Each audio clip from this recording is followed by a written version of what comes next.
wabarakatuh. Waalaikumsalam warahmatullahi wabarakatuh. Bismillahirrahmanirrahim. Alhamdulillahi rabbil alamin. Wassalatu wassalamu ala ashrafil anbiya'i wal mursalin, Sayyidina wa maulana Muhammadin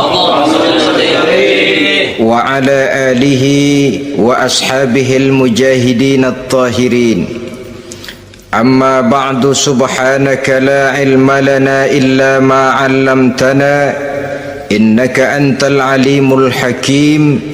La hawla wa la quwwata illa billahil aliyyil azim. Saudara-saudara kaum muslimin rahimakumullah, taubat berasal dari kata-kata taba yatubu, yang isim masdarnya adalah taubatan. Artinya sama dengan roja'a yarji'u, ada ya'udu, pulang atau kembali. Bertobat maksudnya kembali dari yang dilarang oleh Allah. Kalau dalam perjalanan hidup ini kita suka menerjang larangan-larangan Allah, melaksanakan apa-apa yang dilarang olehnya, maka taubat artinya meninggalkan larangan-larangan itu dan kembali kepada apa yang diperintah oleh Allah Subhanahu wa ta'ala. Kenapa taubat ini harus disegerakan? Karena makhluk bernama manusia ini sulit melepaskan diri dari dosa dan salah. Nabi bersabda, kullu bani Adam khatta'un wa khairul khatta'ina tawwabun. Setiap anak Adam, yakni setiap manusia, pasti mempunyai dosa dan kesalahan, dan sebaik-baik orang yang mempunyai dosa dan kesalahan ialah orang yang segera bertaubat. Dengan kata lain, orang yang baik sesungguhnya bukanlah orang yang tidak punya salah, karena tidak ada orangnya yang tidak punya salah. Tetapi orang yang baik adalah orang yang apabila melakukan kesalahan, dia segera sadar, dijadikannya kesalahan itu sebagai pelajaran untuk tidak diulanginya lagi pada masa-masa yang akan datang. Inilah yang digambarkan oleh Allah Subhanahu wa ta'ala dalam surah Ali Imran ayat 135. Walladzina iza fa'alu fahishatan, dan orang-orang yang apabila mereka terjatuh ke dalam perbuatan dosa, au zalamu anfusahum, atau berbuat zalim kepada diri mereka sendiri, zakarullaha fastaghfaru lidzunubihim, mereka segera ingat kepada Allah dan memohon ampun terhadap dosa yang pernah mereka kerjakan. Saudara-saudara kaum muslimin rahimakumullah, sejak awalnya iblis memang sudah memproklamirkan diri di hadapan Allah Subhanahu wa ta'ala. Apa kata iblis? Ya Rabbi wa izzatika la azalu aghwi bani Adam ma damat arwahuhum fi ajsadihim. Ya Allah, demi kemuliaanmu saya bersumpah, kata iblis, saya akan selalu memperdayakan anak-anak Adam, saya akan selalu menggoda manusia selama ruh mereka masih ada di dalam jasad mereka. Jadi selama ruh masih ada di dalam jasad, selama itulah iblis akan selalu berusaha menggelincirkan manusia untuk jatuh ke tempat-tempat salah dan ke tempat-tempat dosa. Tetapi kemudian Allah juga memberikan jaminan. Allah menjawab proklamasi iblis ini, wa izzati wa jalali ya mal'un la azalu aghfiru lahum mastaghfaru. Demi kehormatanku, demi kemuliaanku, hai mal'un, hai yang terkutuk, hai iblis, kalaupun engkau selalu memperdayakan manusia, kalaupun engkau selalu menipu dan menggoda mereka sepanjang ruh mereka masih ada di dalam jasad, aku akan senantiasa memberikan ampun kepada mereka sepanjang mereka memohonkan ampun kepadaku. Inilah jaminan dari Allah Subhanahu wa ta'ala. Saudara-saudara kaum muslimin rahimakumullah, oleh karenanya apabila kita berbicara tentang taubat, artinya kita berbicara tentang tingkah laku kita dalam kehidupan sehari-hari. Apa yang harus kita lakukan untuk sempurnanya satu taubat? Pertama, menyesal terhadap dosa yang pernah kita lakukan. Kadang-kadang ada juga orang bertaubat, tapi bukan nyesal terhadap dosa yang dia kerjakan, malah puas katanya. Dia ngomong sama teman-temannya, saya dulu zaman muda sudah kenyang judi, kenyang zina, kenyang mabuk-mabukan, sudah puas. Sekarang tinggal benernya saja, saya sudah taubat. Taubatnya sih bagus, tapi puasnya itu yang jelek. Kenapa harus dikatakan puas? Bukan puas, menyesal. Menyesal saya dulu, kenapa hanyut terjebak dosa, kenapa tenggelam di meja judi, kenapa tenggelam di minum-minuman keras, kenapa hanyut kepada perbuatan munkar dan maksiat. Saya menyesal sekali. Menyesal diperintah dan bukan malah puas. Dari rasa menyesal ini nanti timbul hal yang kedua, yaitu berniat tidak akan mengulangi lagi perbuatan dosa. Kalau menyesal tapi masih diulangi lagi, itu belum taubat yang sebenarnya. Saya kapok, menyesal, tidak mau minum minuman keras lagi. Besok tidak ada minuman keras, malah pusing, nyari kesana kemari. Itu belum taubat yang sebenarnya. Jadi setelah menyesal, berniat tidak akan mengulangi lagi perbuatan dosa itu. Kalau menyesal tapi masih diulanginya lagi, itu sama saja dengan main-main. Saudara-saudara kaum muslimin rahimakumullah, barangkali itu yang orang namakan dengan taubat sambal namanya. Kita kalau makan nasi pakai sambal, pedesnya bukan main, repot, marah, ngomel. Gila, sambal pedes bukan main, taubat sama sambal. Taubat sama sambal katanya. Tapi 2-3 hari kemudian dia makan lagi, nggak ada sambal, nyari. Kemarin sudah taubat, 2 hari kemudian malah nyari. Ini bukan taubat yang sebenarnya. Penyesalannya tidak diiringi dengan berniat untuk tidak mengulangi perbuatan dosa itu selama-lamanya. Saudara hadirin, kita sudah taubat, tidak mau lagi minum minuman keras. Datang teman, minum ya? Gak mau. Kenapa? Saya sudah taubat. Yang benar, benar. Kalau dibayarin, tahu dah. Jadi rupanya taubatnya itu cuma karena nggak ada yang bayarin. Begitu datang yang bayarin, berangkat lagi. Itu belum lagi merupakan taubat yang sebenarnya. Begitu juga kita taubat dari meja judi. Pada waktu sudah bures, bangkrut, habis-habisan, mungkin menyesal, mungkin bertaubat. Inilah akibatnya judi, rumah tangga berantakan, harta bures, anak terlantar, uang tidak ada. Taubat saya tidak mau lagi-lagi tenggelam di meja judi.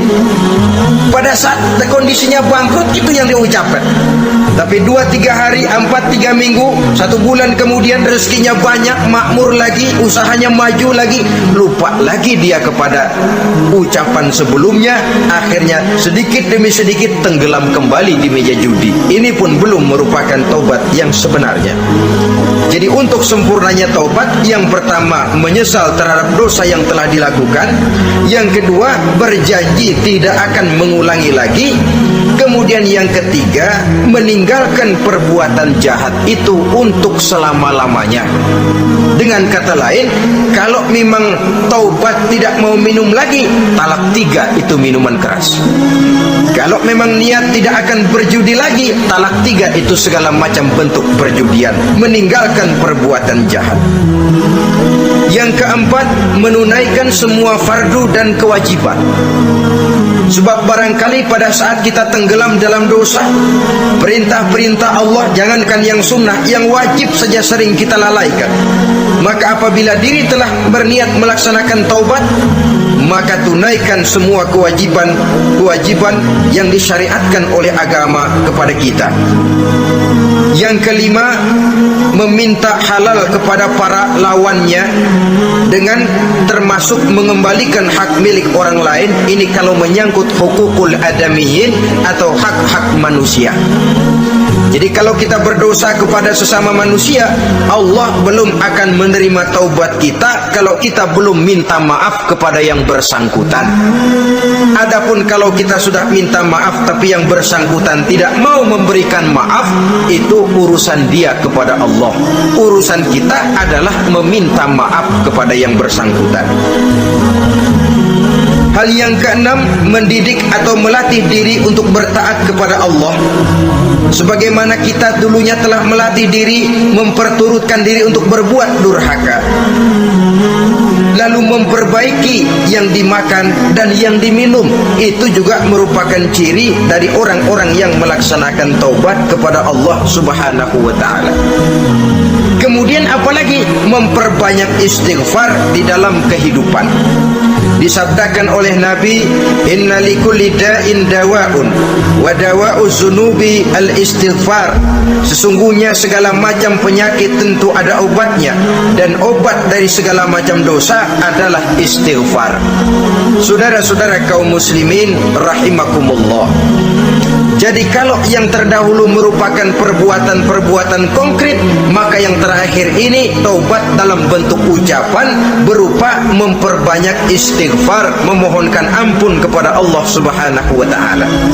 Mari kita lihat dalam teladan hidup kita, manusia yang hatinya paling bersih tidak lain adalah Rasulullah sallallahu alaihi wasallam.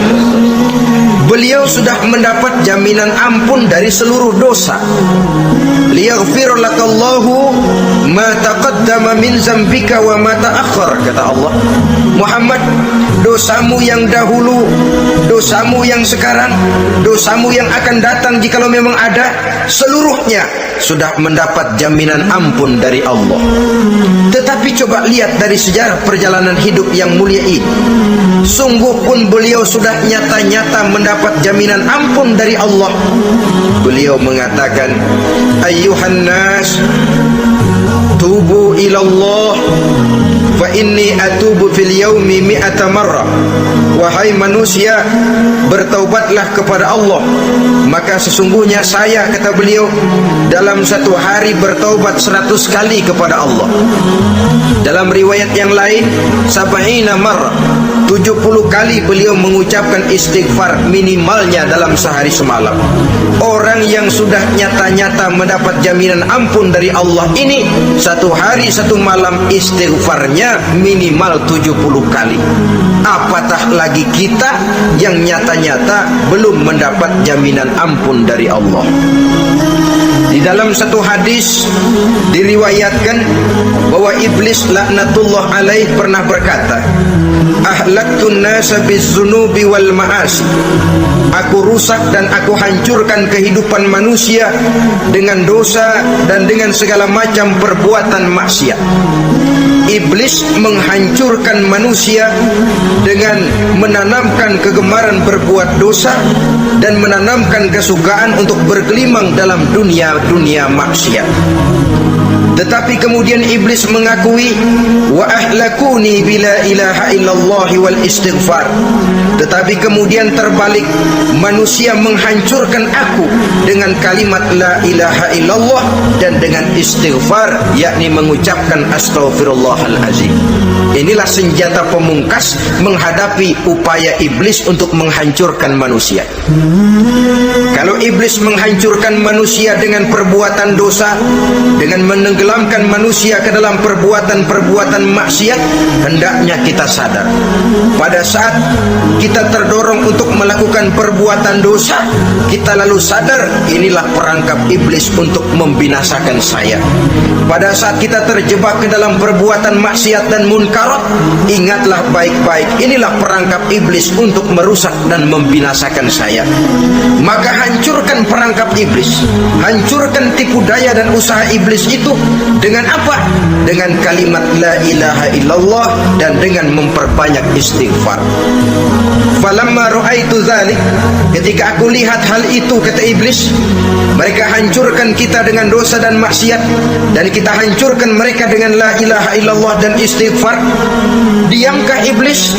Puaskah iblis? Ternyata tidak. Apabila aku lihat usaha manusia itu, ahlaktuhum bil huda, ahlaktuhum bil hawa, wa hum yahsabuna annahum muhtadun. Apabila mereka hancurkan aku dengan la ilaha illallah dan istighfar, maka aku kembali menghancurkan mereka dengan mempergunakan hawa nafsu, sehingga mereka menyangka bahwa mereka adalah orang-orang yang mendapat petunjuk. Ditanamkan dalam diri kita perasaan bahwa kitalah orang yang paling benar, itu pun tipu daya iblis. Maka orang pintar itu baik, tapi merasa pintar itu jelek. Orang benar itu bagus, tapi merasa benar itu tidak baik. Karena biasanya orang kalau sudah merasa benar, lalu cenderung untuk menganggap orang lain tidak benar. Kalau sudah begitu, dia akan mengklaim diri, sayalah orang yang paling benar, yang lain tidak benar semuanya. Itu termasuk perangkap iblis juga, setelah kita gempur mereka dengan kalimat tahlil dan dengan kalimat istighfar. Saudara-saudara kaum muslimin rahimakumullah, Allah Maha Pengasih dan Maha Penyayang. Ia akan mengampunkan perbuatan yang bersifat salah dari manusia. Hanya manusia saja yang kadang-kadang bodoh, tidak mau mengampuni dan memaafkan dirinya sendiri, dengan membiarkan dirinya terseret berlarut-larut dalam dosa tanpa keinginan untuk bertaubat. Sepanjang nafas belum sampai di tenggorokan, sepanjang matahari masih terbit di sebelah timur dan terbenam di sebelah barat, sepanjang itu Allah masih akan menerima taubat seorang hamba. Innallaha yaqbalu taubatal abdi ma lam yugharghir. Allah akan senantiasa menerima taubat seorang hamba sebelum nafasnya sampai di tenggorokan. Apabila nafas sudah sampai di tenggorokan, maka taubat sudah terlambat adanya. Lalu yang konkret di dalam kehidupan ini, apa ciri-ciri dari orang yang melaksanakan taubat itu? Seorang ahli hikmah berkata, pertama, orang yang taubat itu kelihatan bahwa dalam kehidupan ini dia mampu menjaga lidahnya dari ucapan yang berlebih-lebihan, dari ucapan yang tidak ada manfaatnya, dari ucapan yang mengandung dosa, namimah, mengadu domba, dan ucapan-ucapan yang merugikan orang lain. Orang yang taubat kelihatan dari lidahnya. Ini yang konkret. Yang kedua, orang yang taubat itu cirinya tidak ada lagi rasa dengki di hatinya, tidak ada keinginan untuk membenci dan memusuhi orang lain. Kenapa? Dia sudah sibuk memikirkan kekurangan dirinya sendiri, sehingga tidak ada waktu lagi untuk mengorek-ngorek, mencari-cari aib dan kekurangan pada diri orang lain. Ini makna ucapan Nabi, tuba liman syaghalahu aibuhu an uyubin nas. Beruntunglah orang yang kekurangan pada dirinya menyebabkan dia cukup sibuk sehingga tidak sempat mencari-cari dan mengorek-ngorek aib dan kekurangan orang lain. Berbeda dengan orang yang masih jauh dari sikap taubat, selalu berusaha mencari dan mengorek-ngorek kekurangan orang lain, sementara aib dan kekurangan dirinya diumpetin. Ini namanya ilmu kancil. Orang lain disorotin, dia ngaling, ngumpet. Kerjaannya apa? Monten orang lain saja. Dia sendiri tidak mau diponten dan tidak mau memonten dirinya. Akibatnya apa? Sikap introspeksi tidak ada, sikap mawas diri hilang, sikap melihat bercermin terhadap pribadinya sendiri hilang. Yang ada cuma menilai orang lain saja. Jadi adapun orang yang sudah bertaubat ini, di hatinya tidak ada dengki. Melihat orang lain mendapat nikmat, alhamdulillah, dia ikut bersyukur. Lain dengan orang yang jauh dari taubat, tetangganya dapat nikmat, dia meriang, tidak senang hatinya melihat orang lain senang. Orang melarat malah tepuk tangan. Saudara hadirin yang saya muliakan, orang yang semacam ini pada hakikatnya selalu disiksa oleh perasaannya sendiri. Kalau tetangganya yang kaya, ditanya kemana dukunnya. Tapi kalau tetangganya jatuh melarat, dia tepuk tangan, gembira bukan main. Lain dengan orang yang sudah bertobat, hasud itu hilang dari dirinya. So hasud inilah yang akan memakan kebaikan yang kita kerjakan. Kata Nabi, hasud itu bisa memakan kebajikan seperti api memakan kayu bakar. Allahu Akbar. Puasa kita, zakat kita, sholat kita habis keropos dimakan oleh sifat hasud. Tidak terasa, tapi begitu kita punya sifat dengki kepada orang lain, maka sholat kita dimakan oleh dengki tadi, puasa kita dimakan oleh dengki tadi, segala macam kebaikan yang kita kerjakan habis dimakan oleh si dengki tadi. Seperti api memakan kayu bakar, cepat sekali. Itulah sebabnya bagaimanapun banyak kebaikan yang sudah kita kerjakan, jangan bangga dan jangan lalai. Sebaliknya, bagaimanapun besar dosa dan kesalahan yang pernah kita lakukan, jangan putus asa dari rahmatnya Allah Subhanahu wa ta'ala. Jadi yang kedua, ciri orang yang bertobat, di hatinya tidak ada dengki dan tidak ada rasa ingin memusuhi orang lain. Dia berhadapan dengan setiap orang dengan modal husnuzon, baik sangka kepada Allah, tidak a priori. Kadang-kadang ada orang ketemu saja baru tapi sudah punya rasa jelek, diperturutkannya suuzonnya. Yang ketiga, ciri orang bertaubat itu menjauhkan diri dari pergaul dengan orang-orang jahat. Sebab kita tahu bahwa pergaulan sangat besar pengaruhnya dalam ikut membentuk kepribadian manusia. Asyariku wa fi syarri syarrun. Bersekutu dengan kejahatan biasanya ikut jadi jahat. Walaupun secara langsung tidak melakukan kejahatan, tapi sudah termasuk dalam jamaah yang jahat juga namanya. Saudara-saudara kaum muslimin, bukan berarti orang yang taubat lalu tidak mau bergaul itu juga mencerminkan keangkuhan diri. Bergaul dia bergaul, tetapi kepada orang-orang yang jahat ia sekedar menghindarkan diri pergaulannya itu dari kejahatan yang bisa ditimbulkan oleh orang-orang jahat tadi. Ciri yang keempat dari orang yang bertaubat, dia mempersiapkan diri untuk menghadapi mati. Mempersiapkan diri. Sebagaimana kita tahu, kalau kita akan pergi ke luar kota, tentu kita membawa bekal. Makin jauh perjalanan, makin banyak bekal yang harus kita bawa. Hidup ini adalah perjalanan panjang yang kita juga memerlukan bekal dalam kehidupan. Orang yang bertaubat, orang yang mempersiapkan diri untuk menghadapi maut dan menghadapi hari-hari sesudah maut itu datang, menghadapi kehidupan di alam barzakh, menghadapi kehidupan di alam akhirat dan selanjutnya. Dia mempunyai persiapan sehingga kapan maut datang dia sudah punya persiapan lebih dahulu. Saudara, kalau kita siap dipukul orang, pada saat pukulan itu datang, rasanya sakitnya agak lebih kurang daripada kita tidak pernah siap untuk dipukul. Walaupun bobot pukulannya sama, tapi kita akan lebih punya daya tahan kalau kita sudah siap. Oleh karena itu, orang yang bertobat, orang yang mempunyai persiapan untuk menghadapi mati. Tidak hanya untuk menghadapi mati, tapi juga menghadapi hidup di seberang kematian nanti.